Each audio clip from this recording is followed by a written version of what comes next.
So, David, members of the major religious organisations, how are they conspiring together towards a global agenda, in your opinion? Well, I don't think that 99.9% of people in the religions are conspiring together. But if you go high enough to those that ultimately control those religions, that's when the conspiracy comes in. And very, very few understand those connections, because it's essential to the conspiracy unfolding unchallenged for even those that are making contributions to it every day not to realize that that's what they're doing. So they structure everything, and religions are exactly the same, as pyramids, compartmentalized pyramids.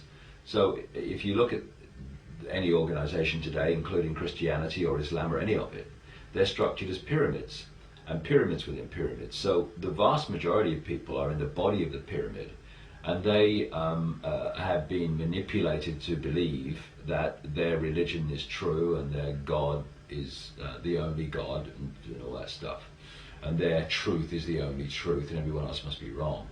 And then you keep going up and up and up and up. And then right at the top of the pyramid, you've got the tiny few people who are actually orchestrating the whole deal. And they understand that the religion, the religious belief in whatever religion it is just a front for something else. And that something else is the something else behind at least all the major religions, a lot of the non-major religions. So Christianity and Islam and Judaism and all that stuff ultimately come from the same source and are controlled by the same source. So if you go back to the ancient world and you pick up the sun god, moon goddess religion, which was predominant around the world, you would have Christians and Muslims and stuff who would reject the goddess, sun god religion. But actually their religions are just another version of it. They're just hidden behind different names and behind different structures, but behind it's the same thing. If you look at the way they depicted, for instance, just a throwaway thing, the way they depicted the sun god and the moon goddess in the Middle East thousands of years ago, it's the international symbol of Islam today, the moon and the star, the sun. If you look at the background to Christianity, you see that Jesus was just another version of the sun god, like Mithra and Tammuz in Babylon, and so many others, Dionysus, Bacchus. The same story was told about them thousands of years before Christianity that was told about Jesus. They just put the story in another historical setting and changed the names. And Jesus is a symbol for the sun. This is why what was said about him and the way he's depicted is a mirror of the way they depicted Horus, the symbol of the sun in ancient Egypt, how they did for Tammuz, symbol of the sun in ancient Babylon. And wherever you go, you find that these religions are different versions of the sun god, moon goddess religion, which is the religion of those who are conspiring to bring about this Orwellian state. Then you go a step further and you look into the rituals of Freemasonry and the background to Freemasonry and other secret societies that connect into it, like the Jesuits, etc. Just look at the Jesuits' logo, it's sun. And you find again and again in Freemasonry that one of their prime symbols, if not the prime symbol, is the sun.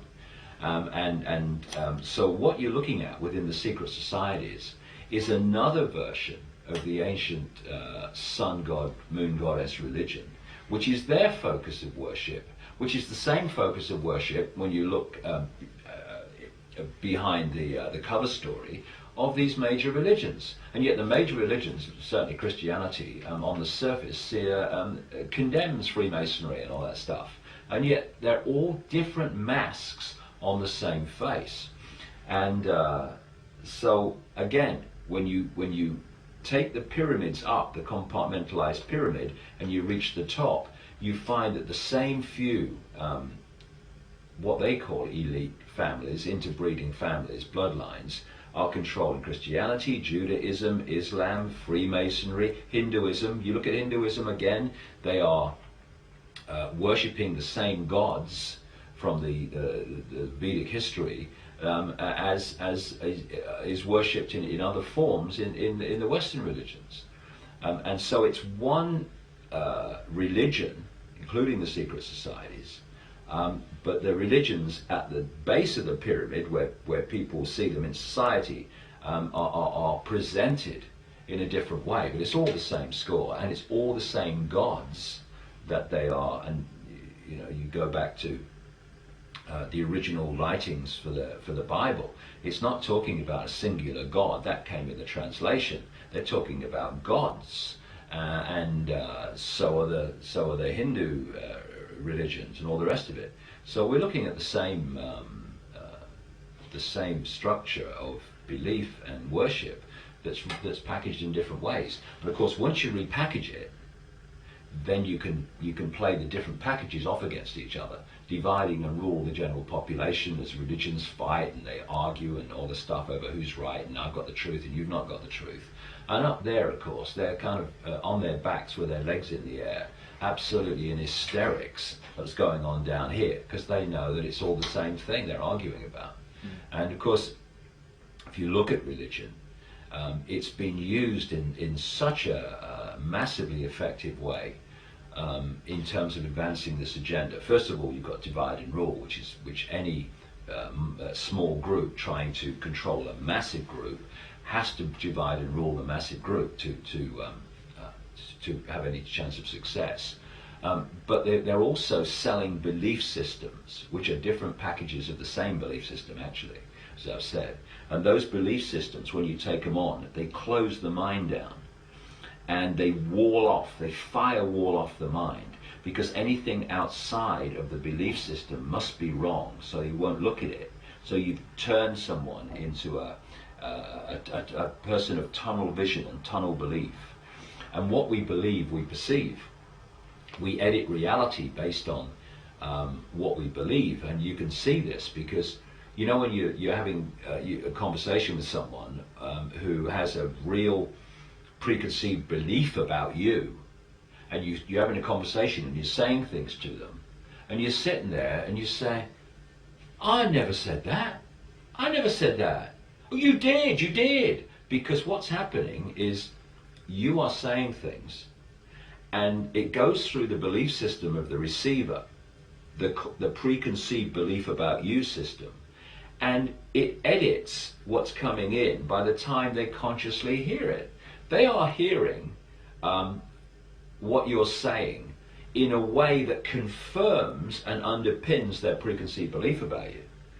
And so once you take on a rigid belief, you edit your reality and perception through that belief. So religions are fantastic at that.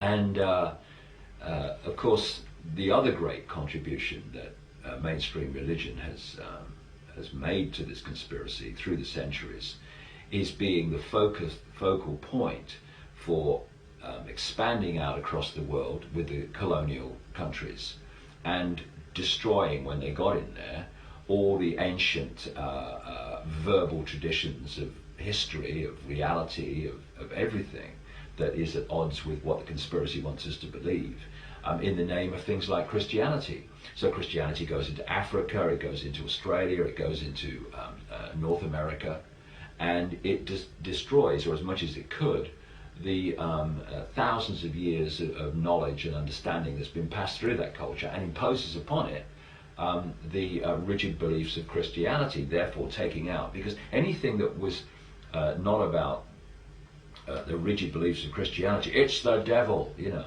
I mean, Credo Mutwa, the Zulu shaman in South Africa, a great, great friend of mine, a wonderful, wonderful man, he was beaten silly as a kid for depicting Jesus as a black man in a painting, you know. And he tells the story of how the Jesuits and all these people went into Africa, and it became a crime to talk about, or certainly to believe, the ancient African knowledge that's come through the centuries, through the shamanistic streams. That was the devil and all the rest of it. So that was a massive contribution that religion made in suppressing and destroying the ancient knowledge of reality, of history, and all the rest of it, which we really need to have access to get another fix on how we can look at the world and history in a different way,